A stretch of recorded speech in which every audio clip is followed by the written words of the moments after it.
வணக்கம். சற்று முன் கிடைக்கப்பெற்ற மிக மிக முக்கியமான செய்தி ஒன்றை வெளியாகி உள்ளது. திராவிட முன்னேற்ற கழகத்தின் ஆட்சி கலைக்கப்படும் என்று தமிழக பாஜக தலைவர் அண்ணாமலை அவர்கள் கூறியுள்ளார். எதற்காக? நேற்று இரவு முழுவதுமாக தமிழகத்தில் பரபரப்பான ஒரு சூழல்தான் ஏற்பட்டுள்ளது.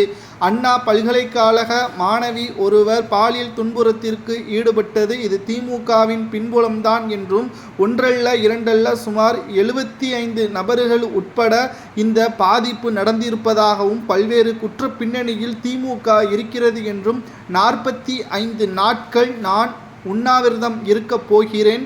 காலணிகள் திமுகவின் ஆட்சி கலைக்கப்படும் வரை நான் காலணிகளை போடமாட்டேன். எனது வீட்டிற்கு முன்பாக காலை 10 மணிக்கு 6 சவுக்கு அடித்துக் கொள்வேன் என்று அண்ணாமலை அவர்கள் இதுவரை அல்லாத அரசியல் திருப்பங்களை கொண்டு வந்துள்ளார். இது சமூக வலைதளங்களில் வைரலாக பரவி வருகிறது.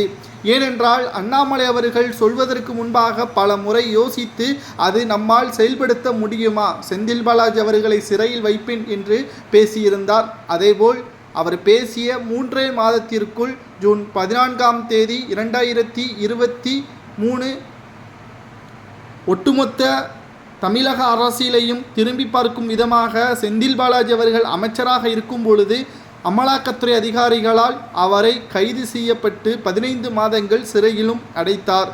இதேபோல்தான் தற்பொழுது திமுகவின் ஆட்சியை கலைப்பேன் என்றும், தமிழக மக்களுக்கு பாதுகாப்பு இல்லை, எங்கு பார்த்தாலும் கொலை கொள்ளை, சிறுவர்கள் போதை மருந்து பயன்படுத்துதல், ஒட்டுமொத்த திமுகவும் அராஜகமும் தமிழகத்தில் கொடிகட்டி பறக்கிறது என்றும், இதனை ஒழித்து கட்டும் வரை நிச்சயமாக மக்கள் என் கூட இருப்பார்கள் என்ற நம்பிக்கையுடன் இந்த போராட்டத்தை கையில் எடுக்கிறேன் என்றும் கூறியுள்ளார். இதனால் திமுகவின் பின்புலத்துடன் செயல்படக்கூடிய ஒவ்வொரு குற்றவாளிகளுக்கும் தகுந்த தண்டனை வழங்க வேண்டும். ஞானசேகரன் போன்ற ஒவ்வொருவருக்கும் தூக்கு தண்டனை போட வேண்டும் அல்லது ஆயுள் தண்டனை போட வேண்டும் என்று அண்ணாமலை அவர்கள் கூறியுள்ளார். தற்பொழுது இவர் கூறியுள்ள அடுத்த நொடியே ஞானசேகரன் அவர்கள் கொடுத்த வாக்குமூலமும் பரபரப்பை ஏற்படுத்தியுள்ளது. திமுகவை சார்ந்த மிக முக்கியமான நபரின் பெயரையும் வெளிப்படுத்தியிருக்கிறார்.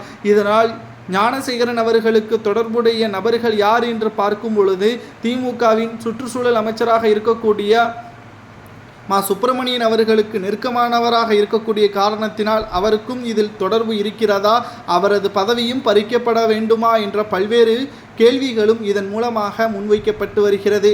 அண்ணாமலை அவர்கள் கூறுவது சரிதானா?